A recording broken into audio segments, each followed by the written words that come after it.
Ay, ito yung ano natin, oh. Ano tawag dito? Lemon natin. Medyo matangkad. Malaki na lemon. So, pinarisan muna natin ng ano, pansamantalang meron tayong dalawang ano rito, eh. Kelso na inahin. Yan, dalawang kelso yan na inahin. Tapos, merong isa rito na ano, na sweater. At saka isa dito, bali kwan, lima na ano inahin natin dito kasama ni lemon. Yan. Ito yung penwan natin, mga kamanukis. So naglagay tayo ng ano, pansamantalang pugad nila, yun ano, traditional na pugad. Yan, meron tayong pansamantala muna ito kasi hindi pa naman sila mangingitlog. Dito muna, temporary ano,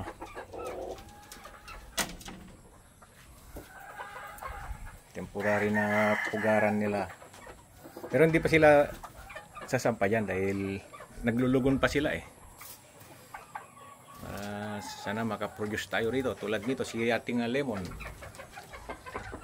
At medyo wala na siyang buntot dahil papatubo na ulit, taglugon. So ito yung ano natin, penwan. Si lemon ay meron siyang ano, 2, 4, 5, 5 na pares. Dalawang kelso, saka dalawang sweater, at isang ano, mayahin. Yan. Tingnan natin yung side view ng ating mayahin. Yan si kelso na isa. Saka ito yung isa pa na kelso. So dalawa. Para kay lemon, para masaya siya. Ito yung ano, yung forma ng ating lemon na naglulugon. Patangkad yan.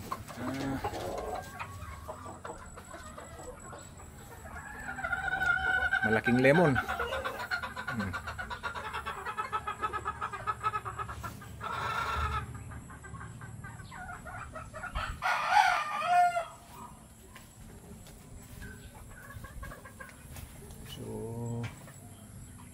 Medyo ano na dito sa ano, paligid ko ngayon, medyo masukal na dahil sunod-sunod po yung tagulan.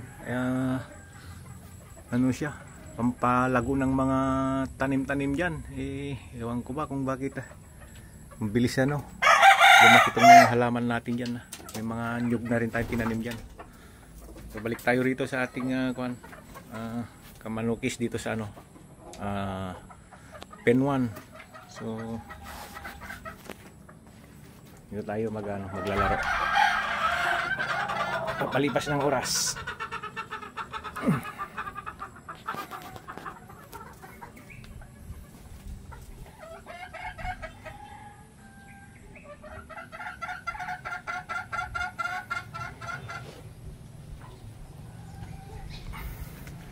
So dati ano lang ang pares ni lemon dito, dalawang kelso. Kasi yung dalawa dyan na ano, yung dalawang sweater natin doon, dati doon sa ano, sa pen 2 kasama ni roundhead doon.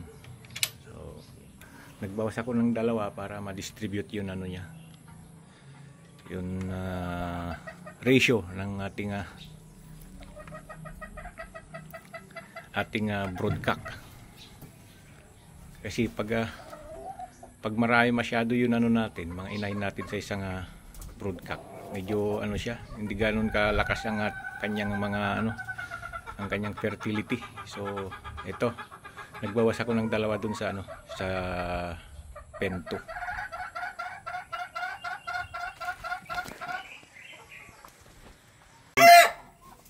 ito naman ngayon mga kamanukis, nandito po tayo sa Pento. Itong taglugon ngayon eh. Itong ating broodcock 4 times. 4 times broodcock. Yan. Ito si roundhead. Kung mapapansin nyo, nakapanalo na ito ng pumasa na ng ganyang mga exam, 4 na beses na pumasa yan. So roundhead, meron tayong kaparis na roundhead din. Ayan. Nilagyan ko ng marking. Dalawa yan. Nandun yung isa na roundhead na inahin din. So meron siyang kasama rin dito na 5 inahin. 3 sweater. Ito nga, naglilimlim yun isa. May 4 na itlog dyan. Sana lumaki sila. Ayaw nilang mangitlog dyan sa dati niyang pugaran kaya nilagyan ko ng mga traditional na pugaran na gawa sa kawayan. So ginawa ko dito, dating 10 kasi yung asawa nito. Mayroon siyang 8 na sweater tsaka 2 roundhead na kasama. So binawasan ko mga kamanukis, nilagay ko rito sa pen 1. Andyan sila sa pen 1. Yung 2 sweater nandito na. So nandito tayo ngayon sa Pento.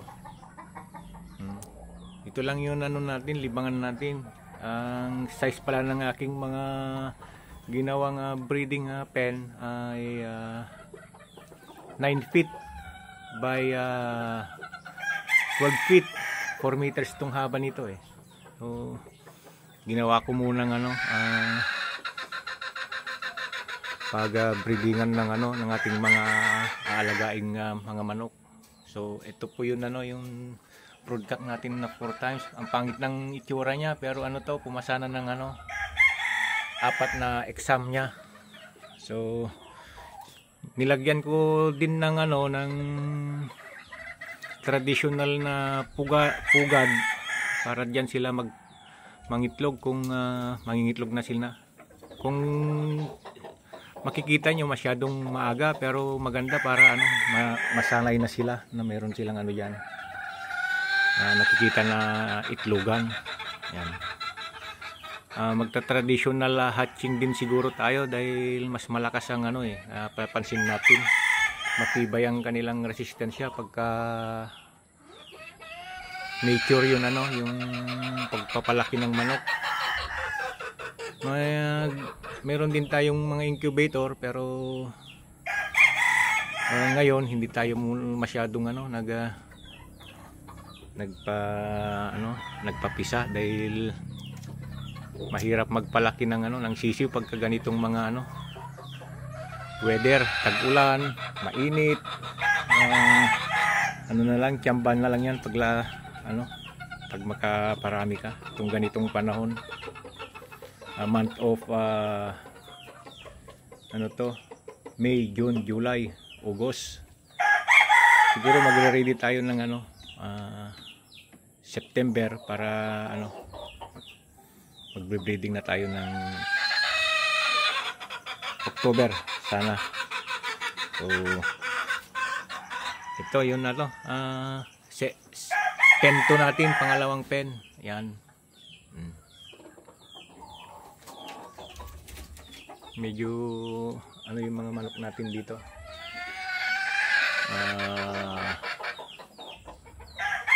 Nag-a-adjust ng bagong klima kasi taglamig na ulit galing sa mainit na panahon, pero hindi pa rin dire-diretso yung panahon natin na taglamig. Tag-ulan, tinatawag natin na maulan ngayon. So ito po ang pangalawang pen natin. Nandito yung pen 1, si Lemon yung barako natin dito. Dito tayo ngayon sa dito tayo sa Pento. Ayan po sila yung mga alaga natin. Naman sila, taglugon, magaganda rin katawan nila ngayon. Okay, lipo. lipat po tayo sa ano, sa pentry. Okay. Okay mga kamanukis, nandito tayo ngayon sa ano, pentry. So ito yung ano, mga manok natin dito, si broodcock natin, yan si ano, gray. At saka mayroon siyang ano, nilagyan natin ng 4 na parish niya na ano, mga mayahin. Ayan. So ano po itong mga kwan dito? Actually 4 itong ano natin dito. Nilagay natin na inahin na pang breeding natin. 5 to, pero ano, nakapisa na yung isa nandoon sa kanyang mga anak sa brooding cage natin. Ito 4 times din ito mga kamanukis. Nandito sa kabila yung ano niya, classmate niya na 4 times din. Si roundhead, yan. So ito si gray natin, naka ano to, naka 4 din.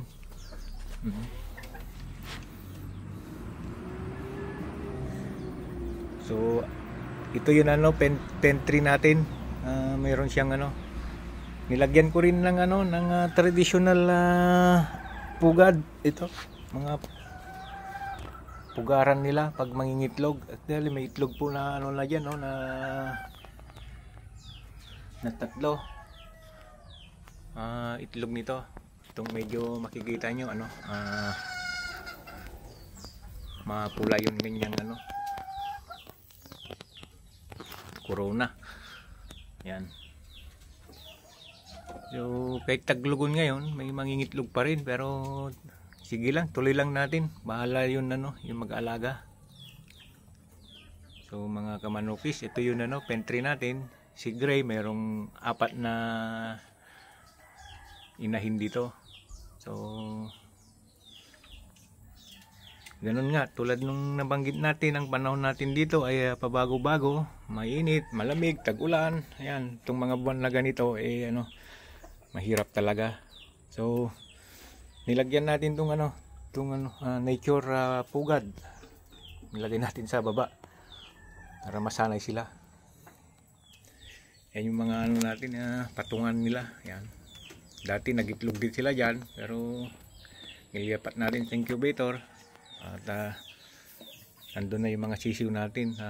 Saka na natin papakita pagka medyo mal-old na sila. Taglugon kasi mga manukis. Yan. Tatanggal sila ng balahibo. Para masanay lang sila dito sa ano, sa nilagay natin ngayong nature pugaran. Ayan. So ito kamanukis yun ano, pentry natin. Dati na niyang mga kasama itong 4 dito, si gray.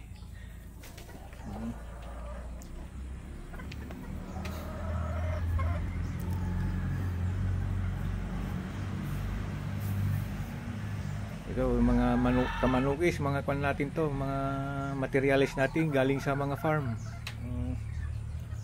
sa Batangas. Ito. Habang nagantay tayo ng ano, tamang panahon ng pagbre-breeding, meron na tayong materialis na ano, nakahanda. Yan. So mamaya sa kabila tayo, mayroon tayong mga, may isang gray pa ako dyan, yung ano, talagang pure gray lang sila. Okay mga kamanukis, dito tayo sa pen 4. Hindi, dito muna tayo sa ano, pen 3. Titignan lang muna natin si ano dito, si gray. Ayan. Medyo masisigla po sila. Ano lang, taglugon lang kasi, kaya ayan, medyo masakit ang katawan siguro nila dahil tatanggalan ng mga kanilang mga balahibo, taglugon.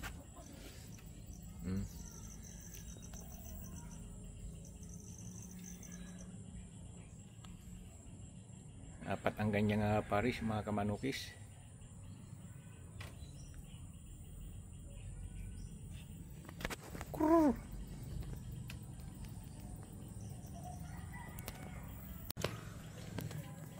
Okay, mga kamanukis, nandito tayo ngayon sa sa pen 4. Yan. Andun yun sa dulo, pen 1, 2, 3, 4. Dito tayo ngayon kay kay alaga din natin na broodcock natin na si Gray. Itim ang kanyang tahid, mga kamanukis. Ano rin to, pumasa sa exam. Ito yung nakala ko noon, nabitin sa laban niya, pero pagbagsak nila, ayun, nasungkit yun kalaban. Magaling din ito kung bumakbak ng pababa. Gray din ang asawa niya. Gray din ang nilagay natin, mga kamanukis. Yan. Taglugon kaya ganyan yun mga pakpak buntot nila. Yan. So dito pure gray lang talaga yung nilagay natin, mga kamanukis, dito sa pen 4 natin. Yun tatlong gray dito na inahin. Yung isa nandun sa brooding cage ko rin na may sisiw na tatlo. Ang hirap magparami talaga pagka ganito panahon. Ayan, mga kamanukis, naglagay tayo ng native na pugaran nila, mga gawa sa kawayan. Nilagyan ko para masanay na sila na mayroong nakikitang itlogan na sila diyan. So lang tayo yung nature breeding lang tayo muna. Para napansin ko kasi pag yung nanay talaga ng manok ang maglimlim sa kanila sa kanyang itlog, matitibay yun mga anak, mga kamanukis. Yan. Ito yun breeding 4 ko, gray, pure gray. Mamaya yung nakikita nyo sa kabila yan, panglima ko na yan na pen. So dito muna tayo, titignan muna natin ang ating pure gray, mga kamanukis. Masisigla sila, malulusog, gumaganda katawan nila pag naglulugon dahil masarap yung kinakain nila. Yan. Yung isa nandun. Yan ang gray gray materials. Gray din itong broodcock natin dito. So po, tested po itong broodcock natin. Pumasa rin sa kanyang exam. One time lang.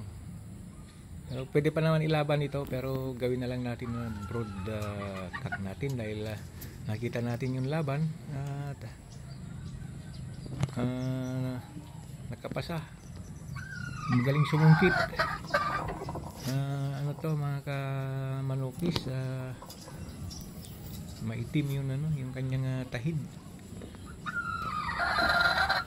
Sa Ilocano, ang tawag natin dyan, kawat. Pero parang dirty feet, black tahid. Parang kamagong yung tahid niya.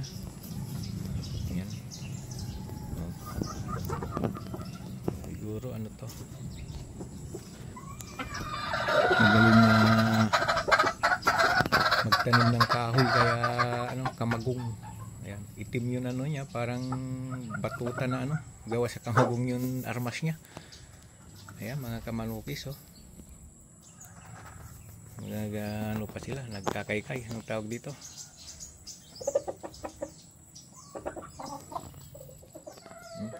Ganap sila ng pagkain nila, mga kamanukis. Ito po yun yung pang-apat na pen natin, na breeding pen. So meron tayong lemon, meron tayong roundhead, meron tayong gray, at dyan sa kabila, mga kamanukis, nandun yung natin, sweater raptor. Papakita ko mamaya pagka lipat natin doon.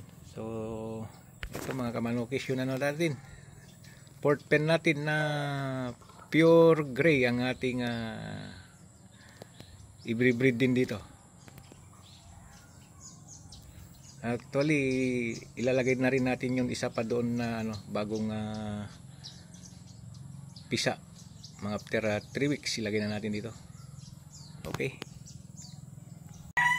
So mga kamanokis, nandito na po tayo ngayon sa ano, ating panglima na ano, na broad pen. Ito yung ano, yung sweater natin na Raptor. Ayan, Raptor yung magparis na yan. Pero nilagyan natin ng tatlong ano, sweater Golden Boy 5K. Ito. Ito na mga kamanukis natin. At apat lang yun ano dito, partner ni ating sweater Raptor. Galing din sa farm ito, Batangas. Saka itong sweater ko rito sa aking pinsan dyan sa ano, Lakapan, Cagayan. Shout out ko ang aking pinsan na nag-breed dyan sa Lakapan. Malaki yung farm niya.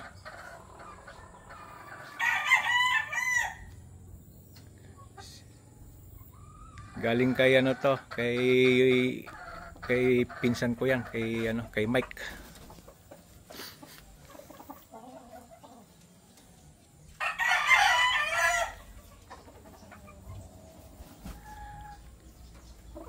Mike Tenedor, yun ano, yung pinsan ko yan sa Lakapan, galing sa kanya itong ano, tatlong sweater Golden Boy. Pinarisan ko na insan ng ano, ng Raptor sweater. Yan.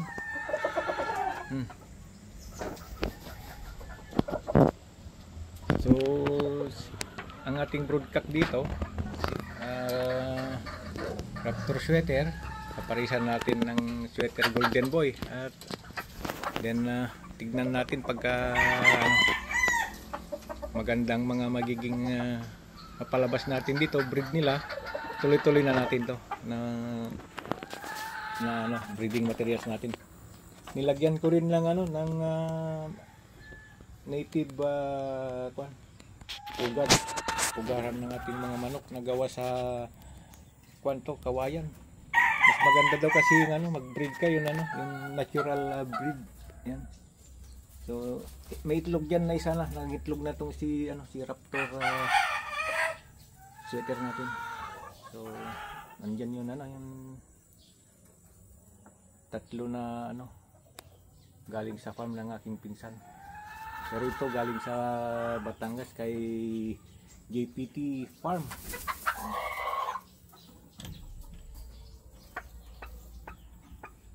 Sana makaparami tayo rito sa ating pagkakalibangan. So ang ating kwan ngayon, mga broodcock, meron tayong sweater, meron tayong gray, meron tayong roundhead at lemon. So ano pa ako, tumitingin pa ako ng ano, magandang materials para sa kelso, kasi mag-pure kelso tayo. Hinaluan ko kasi yung kelso dun ng ano dalawang kelso na inahin, hinaluan ko ng ano, ng sweater na inahin. Ganun din naman yung kulay nila, mga kwan, sa Ilocano, dalusapi or white leg na ano, na pula. Ayan. Taglugon din na kaya ganyan yun ano, mga itsura ng ating mga brood hen. Ayan. Ito nakakahabol itong si ano, itong si sweater Raptor. Saka ito yung ating broodcock. Ayan, high station. Medyo manipis pa katawan niya dahil ano pa lang to, mag 8 months pa lang daw.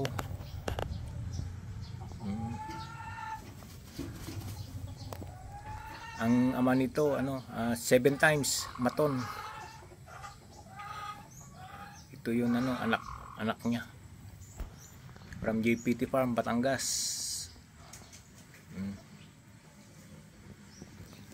pinaluan natin ng ano, yung sweater galing sa farm ng aking pinsan dyan sa Larapan, si Mike Tenedor.